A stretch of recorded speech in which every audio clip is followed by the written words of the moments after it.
ஃப்ரெண்ட்ஸுக்கும் நடுவுல நாம நல்லா மாட்டிக்கிட்ட போல இருக்கு. சரி, முதல்ல போய் நம்ம மத்தவங்களை தேடுவோம். அவங்க எல்லாரும் பக்கத்துல தான் ஒண்ணு கூடி இருப்பாங்கன்னு தோணுது. முதல்ல போய் உன் கிறுக்கு நண்பனை கண்டுபிடிக்கிறேன். ஹேய், கொஞ்சம் இரு, நான் சொல்றத கேளு. என்ன பத்தி கவலைப்படாத, நீதான் கவனமா இருக்கணும். ரொம்ப சொல்றானே, ஒன்னா சேர்ந்து வேலை செய்யலாம்னு சொல்லிட்டு இப்ப தனியா விட்டுட்டு போறான். சரி விட, குழம்பு என்ன பிரயோஜனம்? நானும் நடந்தவும் டீமா ட்ரெயின் பண்ண மாதிரி இவன் பண்ணல போல இருக்கு. ஆனா மறந்தே போயிட்டேன், அந்த ட்ரெயினிங்ல தான் நருட்டோ ஃபெயில் ஆயிட்டானே.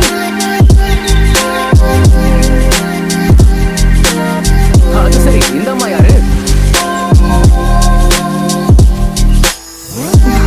கஷ்டப்பட்டு உழைக்கணும், அதெல்லாம் எனக்கு சுத்தமா பிடிக்காது.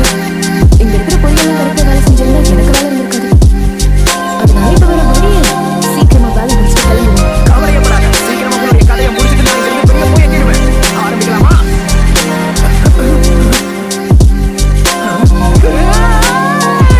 ஒரு சின்ன பையன் கிட்ட எப்படி நடந்துப்பியா? அருமையா இருந்தது. உன்னோட சக்கர டேஸ்ட் எனக்கு ரொம்ப பிடிச்சிருக்கு. அது என்ன, உனக்குள்ள விண்டேஜ் சக்கரை இருக்கிறதால அருமையா இருக்கு. ஆனா அதை வச்சுக்கிட்டு நீ என்ன பண்ண போற?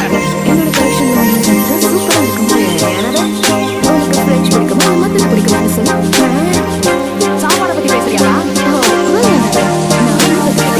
இப்போ என்ன சொன்ன?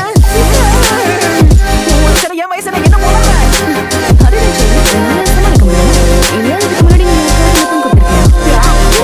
வாயை மூடு, என்ன பேசிக்கிட்டு இருக்க?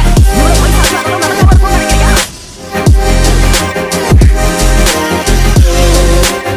அது நடந்தது ஒரு பையன் கூட தான், ஆனாலும் பரவாயில்ல. அப்படியா? அதெல்லாம் கணக்குல வராது. சரி, இப்ப என் கூட விளையாடுறதுல உனக்கு சம்மதமா இல்லையா? அதெல்லாம் வாழ்க்கைக்கு மாற்றா. வாழ்க்கையில பெண்கள் இருந்தா கண்டிப்பா பிரச்சனை தான். என்ன இது முடிக்கணும்? எனக்கு மேல சொல்லணும். இவ பிரச்சனை என்னன்னு எனக்கு புரிய மாட்டேங்குது. கொஞ்சம் கூட கூச்சம் இல்லாம என்னமோ கேட்கிறாளே. பெண்கள் இருக்காம ஓடி போறது தப்பு, நீங்க சொல்லி கொடுக்கணும். எனக்கு சொந்தம். வாய்ப்பே இல்ல.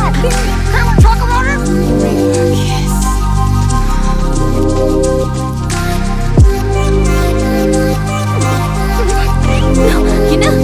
சின்ன பையன் என்னை ஏமாத்தலாம்னு பார்த்தாலே என் போய் உனக்கு திருப்பி கொடுத்தேன் பாத்தியா?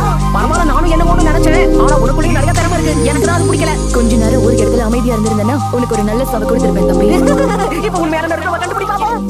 என்ன கேலி செஞ்சு ரொம்ப கோவப்படுத்துற. இது ஒன்னும் சாதாரண கெஞ்சுட்சு மாதிரி இல்ல.